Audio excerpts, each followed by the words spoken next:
Bayangan Kelam di Pulau Dewata. Tahun 1965, Indonesia diguncang peristiwa besar. Peristiwa G30S PKI meninggalkan luka yang dalam, termasuk di Pulau Dewata, Bali. Pulau yang terkenal dengan keindahan dan keramahannya berubah menjadi tempat yang mengerikan. Kedamaian hancur, digantikan dengan kecurigaan dan amarah. Di tengah kekacauan, Bali menjadi saksi pembantaian massal yang merenggut ribuan nyawa. Mereka yang dituduh PKI atau dianggap berbeda, diburu dan dibunuh. Desa-desa yang tadinya tenang, kini mencekam, dihantui bayangan kematian. Di antara kepingan sejarah yang terlupakan, ada kisah pilu Iwayan Bratayasa, seorang saksi mata yang melihat langsung tragedi di desanya, Desa Kapal. Kisahnya, seperti kepingan puzzle yang melengkapi gambaran kelam masa lalu, mengingatkan kita akan pentingnya kebenaran dan perdamaian. Berata, saksi bisu di tengah badai.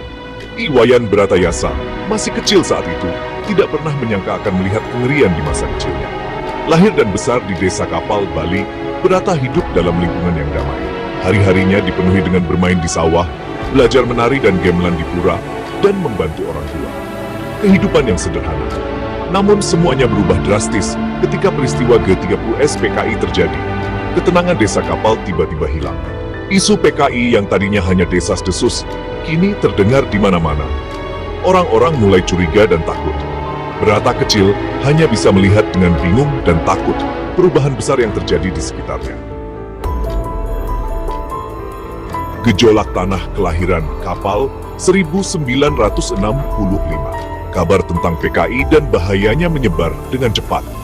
Bali yang sebelumnya dikenal dengan kerukunannya, mendadak dipenuhi kebencian. Di Desa Kapal, suasana semakin menakutkan. Aparat keamanan mulai menangkap orang-orang yang dicurigai PKI. Interogasi dilakukan dengan paksa dan kekerasan. Suara jeritan terdengar sampai ke rumah-rumah penduduk, membuat takut. Berata kecil hanya bisa mengintip dari jendela, melihat tetangganya diseret paksa oleh orang-orang berpakaian tentara. Ia tidak mengerti apa yang terjadi, tapi rasa takut mulai muncul di hatinya. Hantu-hantu berpakaian loreng. Kedatangan pasukan RPKI ke Desa Kapal membuat penduduk semakin panik. Kehadiran mereka yang seharusnya melindungi justru menjadi mimpi buruk. Propaganda militer yang terus disebarkan membuat orang-orang membenci dan takut pada PKI. RPKI dengan mudah menguasai desa, menjadikan penduduk seperti tawanan di tempat tinggal mereka sendiri. Interogasi dilakukan dengan kejam, memaksa warga mengaku sebagai anggota PKI atau menunjuk orang lain. Kekerasan menjadi hal biasa, menodai kesucian tanah Bali. Berata melihat sendiri bagaimana tetangganya, teman bermainnya, bahkan gurunya diseret dan disiksa. Rasa takut yang besar membuatnya hanya bisa bersembunyi dan berdoa, berharap agar semua ini cepat berakhir. Jerit malam dan aroma kematian. Malam hari di Desa Kapal berubah menjadi bencana. Suara tembakan dan jeritan kesakitan memecah keheningan, menggantikan suara jangkrik dan sungai yang biasanya menenangkan.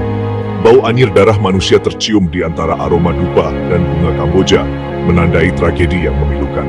Di bawah langit malam yang gelap, pembantaian terjadi. Ratusan orang yang dituduh PKI tanpa diadili dibawa ke tempat-tempat sepi untuk dibunuh. Jurang, goa, dan hutan di sekitar Desa Kapal menjadi saksi bisu kekejian. Berata, yang terpaksa melihat dari kejauhan, hanya bisa memeluk tubuhnya yang gemetar, berusaha menahan tangisnya.